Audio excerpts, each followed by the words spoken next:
Alright everyone, so for now, we'll be looking at some models kung saan makikita natin kung paano ba namimili ang media ng kanilang news. No?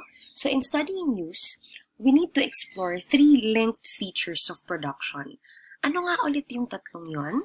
Sa strategies of news construction, so ito yung napag-aralan natin nung first day of discussion natin about news. No? So yung tatlong yon is gatekeeping, agenda, and news values. The operation of the first two, meaning ang paggalaw ng gatekeeping at agenda, ay nakabatay sa pangatlo, yung news values, which in turn regulates the conventions of news presentation. When we say conventions of news presentations, ito yung mga protocols. When we say gatekeeping, picture out the movement of a gate. Ano ba ang itsura ng isang gate? No? Bumubukas, sumasara. So kapag nirelate natin siya sa media, ano yung bumubukas at sumasara? No? The channels of communication. So it is all about accessing or refusing access. Let's see David M. White's model of gatekeeping. Itong andito sa screen. No? So pag nakita nyo, N represents a number of potential news items. Let's say, may 4 na potential news items. Yung 4 na yon dadaan sa tinatawag nating gate o tarangkahan. It is in the gate the selection takes place, no? So pag tinitingnan nyo, yung N2 at N3 lang ang nakalusot sa gate. At yung N1 at N4 hindi nakalusot. Na-discard sila. Okay? So yung napili sa process of mediation yung term, ang tanging mga istorya na matatransmit sa media. Yung process of mediation na yan ay nangyari according sa principles of selection na hindi naman talaga ini-specify ng model. Pwedeng ang dahilan ng pagpili ay proximity o mas malapit, pwedeng fame or sikat yung tao, or pwede din namang lagay. No? Merong nang bigay para ito yung lumabas sa balita. Tandaan din natin na sa model na ito, isang gate lang ang pinakita. Pero sa totoong buhay, kung minsan, napakaraming pagdadaanan ng gate bago pa umere ang isang storya. Let's put the gatekeeping model at an everyday occurrence. Let's say you're doing a research for a particular topic and was tasked to interview resource persons. You want some information from them. So, some gates open, some are ajar or konteng bukas, no? And some are firmly closed against you. Bakit? Ano sa tingin nyo? Bakit ganon? Okay, so I'll let you think about that for a moment. Maybe because those who rules the opening and closing of the gate must be too busy, no? Baka mamaya, head of an institution, let's say, they are more likely to open the gate kanino kung ikaw ay head of an institution. You might be thinking, baka doon lang sa mga knowns rather than the unknowns. No? So ito rin yung pinag-aralan natin last time. So ang tanong nila lagi, sino ka ba? 'Di ba? Minsan, gates can be forced to open through sheer determination and persistence. Kapag nagkulit ka, baka merong bumukas. Pero ultimately, ang gate kung saan nagbubukas, depende kung sino ang kumakatok. Okay? So as we have seen, selection operates at the very stage of the news production. Pwedeng makalusot ang storya mo hanggang sa pinaka-final editor, pero hindi pa din makakaere kasi nakatay sa director o executive producer. So yung selection, nagva-vary lang sa nature and concentration kung paano ginagawa yung pagkakatay.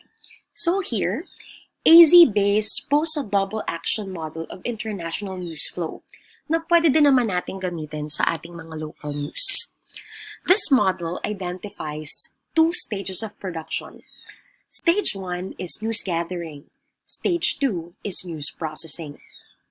Sa stage 1, yung mga writers, reporters, local editors, at photojournalists, they encounter raw news directly compared sa mga editors nila na nasa stasyon lang. Ngayon, kapag nagko-cover sila, usually, isa lang naman yan eh. Hindi ka naman makakapag-cover ng 2 istorya at a time. By the very fact na andun sila sa eksena, they have a degree of choice. Desisyon nila, anong features ng event yung i-cover nila? Paano nila ito-frame ang storya?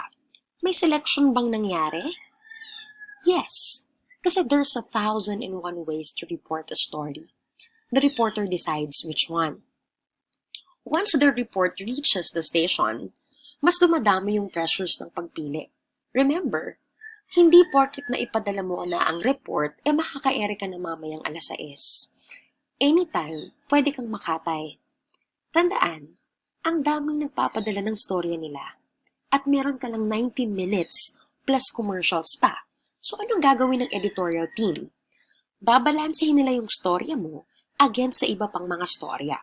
At syempre, huwag mong kakalimutan yung norms, values, at interests ng kumpanya.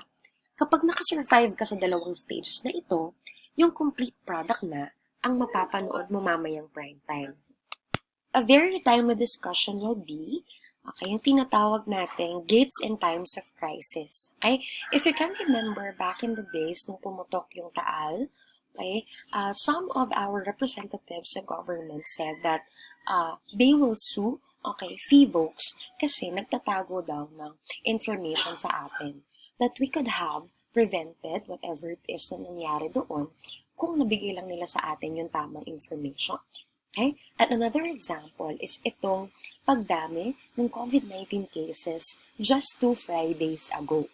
Okay? So, simula nang pumutok yung una nating kaso ng local transmission, nagkaroon bigla ng sunod-sunod na pagdami. Ngayon ang tanong, totoo ba na wala talaga tayong mga kaso dati or hindi lamang ito na-report in the past? Dito papasok yung ating tanong about the opening and closing of gates. Meron bang mga gates na isinara during these times of crisis? Or meron bang mga tanging binubuksan lang yung gates para sa mga sinasabi nating knowns and unknowns? No? So, maaaring yung iba, pinilit na hindi buksan ng gates for good reasons. Maaaring upang maiwasan ng panic at kung ano-ano pang noble na mga reasons. But I will let you decide on this matter. What do you think? No? Let's now go to another model of news selection. This is entitled Agenda Setting Model of Media Effects. No? Punta na tayo ngayon sa agenda. When we use the word agenda, ano ba ang ibig sabihin nito? Ano ba ang ibig sabihin ng agenda?